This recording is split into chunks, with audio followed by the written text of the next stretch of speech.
Welcome to Warriors of the World. Today we'll be exploring the extraordinary life of Nancy Wake, one of the most formidable Allied agents of World War II. Subscribe now to join our community and support this project. Now, let's begin. In the pantheon of warriors who shaped the 20th century, few stories are as remarkable yet overlooked as that of Nancy Wake. Born in Wellington, New Zealand on August 30, 1912, she would grow up to become the Gestapo's most wanted woman in occupied France, with a 5 million franc price on her head.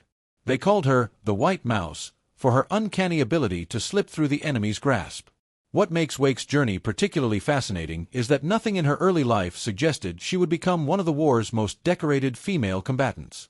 After a difficult childhood in Australia, where she ran away from home at 16, Wake worked as a nurse before finding her calling as a journalist.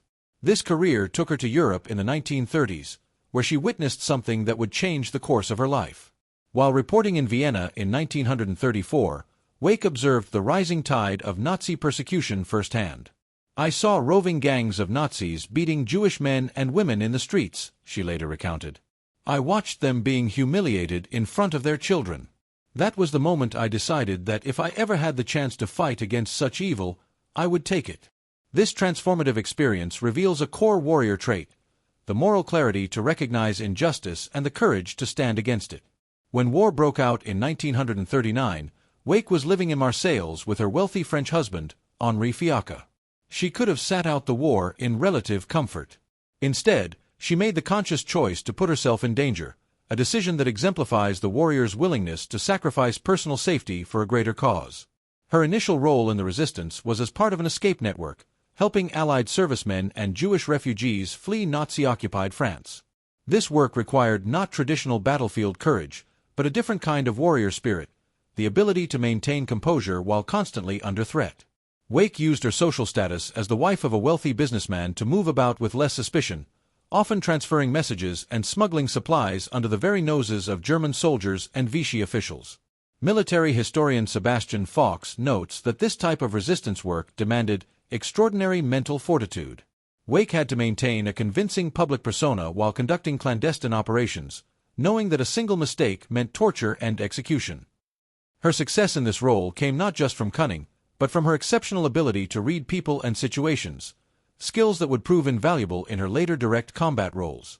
By 1943, Wake had become so effective that she topped the Gestapo's most wanted list. When her network was betrayed, she escaped to Britain, evading capture through a grueling journey across the Pyrenees Mountains. What she didn't know was that her husband had been captured, tortured, and executed for refusing to reveal her whereabouts, a fact she would only learn after the war. This personal sacrifice would haunt her for the rest of her life and underscores the personal cost of her warrior path. Upon reaching Britain, instead of seeking safety, Wake took the extraordinary step of joining the Special Operations Executive, or SOE, Britain's secret warfare unit. At 31 years of age, when many consider their most adventurous days behind them, Nancy Wake was just beginning her transformation from resistance supporter to full-fledged combat leader. The transformation of Nancy Wake from civilian to elite operative began with her training by the Special Operations Executive in 1943. The SOE was known for its rigorous preparation of agents, and Wake excelled in ways that surprised even her instructors. Her training files, declassified decades later, reveal assessments that use terms like exceptional, naturally skilled, and displays remarkable aptitude for combat techniques. Wake's SOE training was comprehensive and brutal, designed to prepare agents for the worst conditions behind enemy lines. It included parachute jumping, silent killing techniques, sabotage, explosives handling, and communications. Wake later recalled that the physical aspects of the training were exhausting, but that she never once considered giving up. This tenacity would become her hallmark as a warrior. What made her stand out was not just physical resilience but psychological strengths rare even among elite soldiers. One SOE trainer noted her unusual ability to think clearly under extreme pressure, and her remarkably steady hand when performing precision tasks in simulated combat scenarios. These qualities, combined with her fluent French and knowledge of occupied territory, made her invaluable for the Allied war effort. Military historian M.R.D. Foote, who documented the activities of SOE agents, observed that Wake possessed a rare combination of attributes. She had the tactical awareness of a natural soldier, the multilingual skills of a diplomat, and the improvisational genius of a born survivor. This unique skill set would serve her well when she returned to France. On April 1, 1944, Wake parachuted back into occupied France as an official combat agent with the codename Helene. The mission was fraught with danger from the start. Her parachute became tangled in a tree, leaving her dangling perilously until she could cut herself free. Rather than being demoralized by this inauspicious beginning, Wake reportedly joked about it with the resistance fighters who came to meet her, displaying the gallows humor characteristic of seasoned warriors. Her primary assignment was to act as a liaison between London and the local Maquis groups, French resistance fighters operating in rural areas. But Wake quickly expanded her role far beyond mere communication. According to multiple accounts from resistance members who fought alongside her, she soon became a de facto field commander, helping to organize, train, and lead guerrilla forces against German occupiers. This period revealed another dimension of Wake's warrior nature, her gift for leadership and strategic thinking. Despite being a foreigner and a woman in the male-dominated resistance, she earned the respect of hardened fighters through both competence and character. As resistance fighter Marcel Bourdechamp later testified, she never asked any man to do something she wouldn't do herself. When we were exhausted, seeing her still going gave us strength. The weapons of Wake's war were not just guns and explosives, but also her wits and force of personality. On one occasion, she talked her way through a German checkpoint by flirting with the guards while carrying radio codes that would have meant immediate execution if discovered. This blend of charm and nerves of steel saved not only her life but the lives of countless resistance fighters who relied on those communications. By the summer of 1944, Nancy Wake had completed her transformation. No longer just a courier or spy, she had become a full-fledged combat leader who would soon demonstrate that her warrior spirit could change the course of the war in her region of France. The true measure of any warrior comes in direct combat, and it was in the months following the D-Day landings that Nancy Wake proved herself as one of the most effective resistance fighters in occupied France. Leading a Maquis group of 7,000 men, she orchestrated guerrilla warfare operations that would earn her the highest military decorations from multiple Allied nations. Perhaps the most famous demonstration of Wake's warrior spirit came when communication with London became critical after the Allied landings. German troops had found and destroyed her radio, cutting off her group from receiving vital intelligence and supply drops. While many would have hunkered down to wait for contact to be re-established, Wake took extraordinary action. She embarked on a solo bicycle journey covering more than 500 kilometers through territory crawling with German patrols. For 2 days and 3 nights, she pedaled through the French countryside, navigating checkpoints and patrols, often hiding in ditches when German vehicles passed.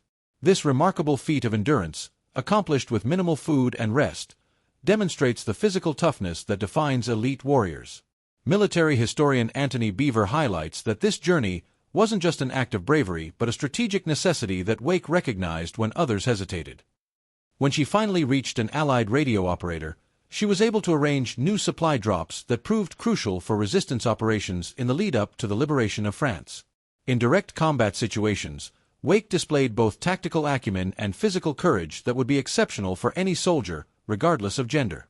During one German attack on a Maquis position, resistance fighter Henri Tardivat recalled how Wake took control of the situation. She grabbed a gun, raced to the front line, and started firing alongside the men. Her presence and calmness under fire steadied the younger fighters who were beginning to panic. Another incident reveals her lethal efficiency as a warrior.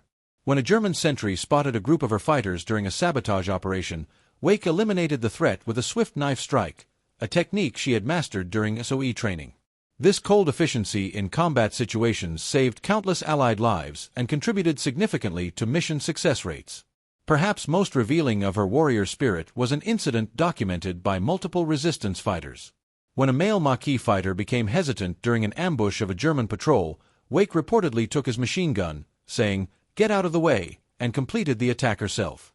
This decisive action not only ensured the success of the ambush, but also reinforced her authority as a combat leader. Wake's effectiveness as a warrior went beyond individual acts of bravery. She had a strategic mind that grasped the broader picture of the war. Under her leadership, her Maquis group conducted coordinated attacks on German infrastructure, including railways, bridges, and communication centers. These operations, timed to support Allied advances after D-Day, were credited with significantly disrupting German defensive capabilities. By the war's end, Wake's guerrilla forces had inflicted over 1,400 casualties on German troops and captured or eliminated numerous high-value targets. More importantly, they had tied down German units that would otherwise have been deployed against advancing Allied forces, effectively functioning as a force multiplier for the liberation armies. The actions of Nancy Wake and her fighters weren't just symbolic resistance. They were militarily significant operations conducted by a disciplined fighting force under the leadership of one of the war's most effective unconventional warriors. What distinguished Nancy Wake from many other resistance figures was her grasp of military strategy and tactics. Despite lacking formal military education, she displayed an intuitive understanding of guerrilla warfare principles that military historians now study as exemplary. Wake recognized early that her Maquis forces could not defeat German troops in conventional battles. Instead, she implemented classic guerrilla tactics: quick strikes, immediate withdrawal, and the psychological impact of appearing to be everywhere while actually being nowhere. As resistance member Pierre Carlet later wrote, "She taught us to think like ghosts, to strike fear into the Germans not just through what we did, but through uncertainty about where we would appear next."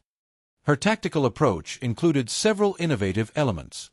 First, she developed a dispersed cell structure for her resistance network, with each cell knowing only limited information about others. This meant that captured fighters could reveal only a small portion of the network, preserving operational security. Military historian Max Hastings noted this as a sophisticated application of compartmentalization principles that many professional military organizations of the time had not yet fully embraced. Second, Wake recognized the importance of intelligence gathering and created a web of informants including shop owners, farmers, and even cleaners in German headquarters. This provided her with critical information about enemy movements and vulnerabilities. As one SOE report noted, Agent Helene has established the most effective human intelligence network in the region, providing actionable intelligence that even our air reconnaissance cannot match. Perhaps most impressive was her ability to coordinate complex operations involving multiple Maquis groups across different locations.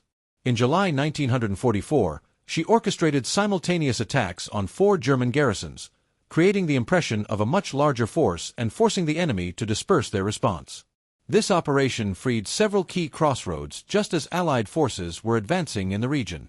Wake's leadership style balanced discipline with inspiration. Former Maquis fighter Jean Tournier described her approach: "She demanded absolute precision in our operations but also understood that we were civilians fighting for our homes. She could be ruthless when necessary but never cruel or wasteful with the lives of her men."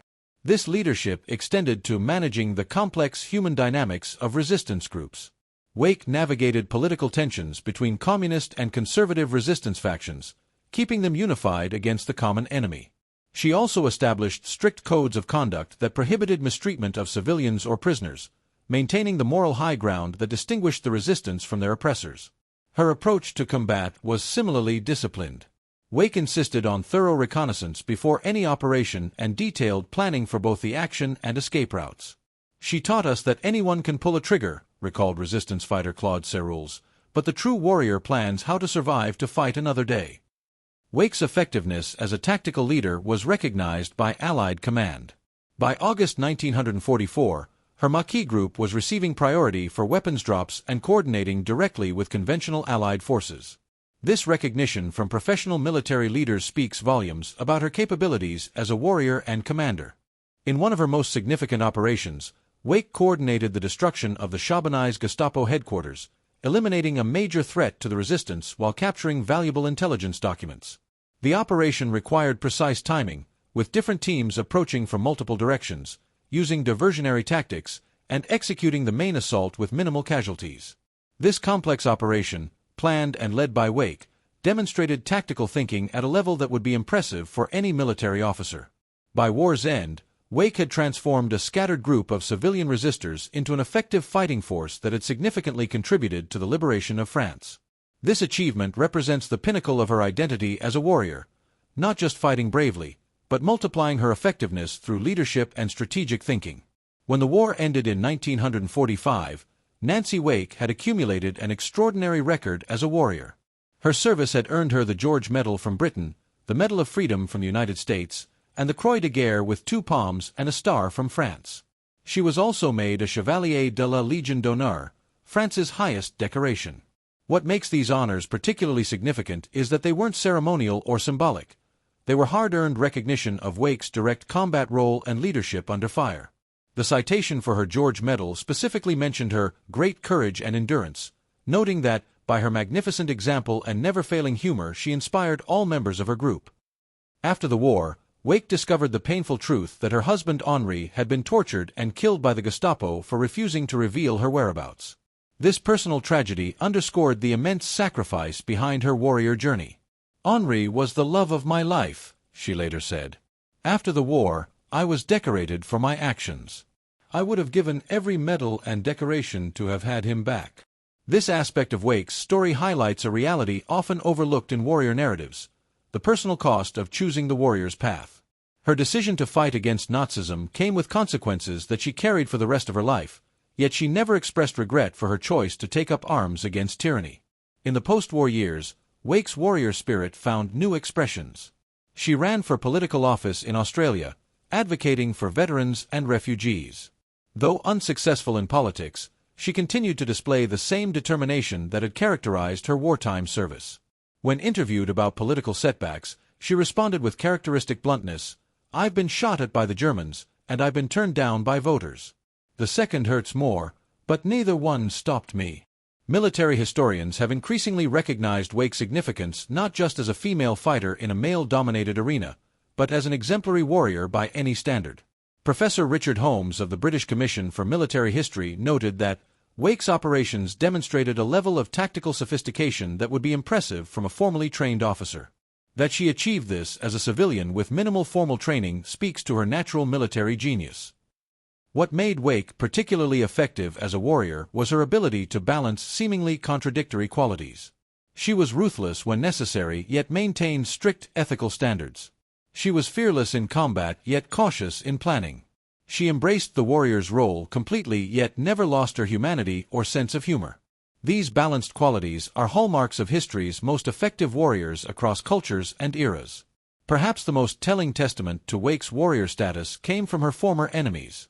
After the war, captured German intelligence documents revealed their assessment of the White Mouse as the most dangerous Allied agent in France, and a formidable opponent who must be eliminated at all costs.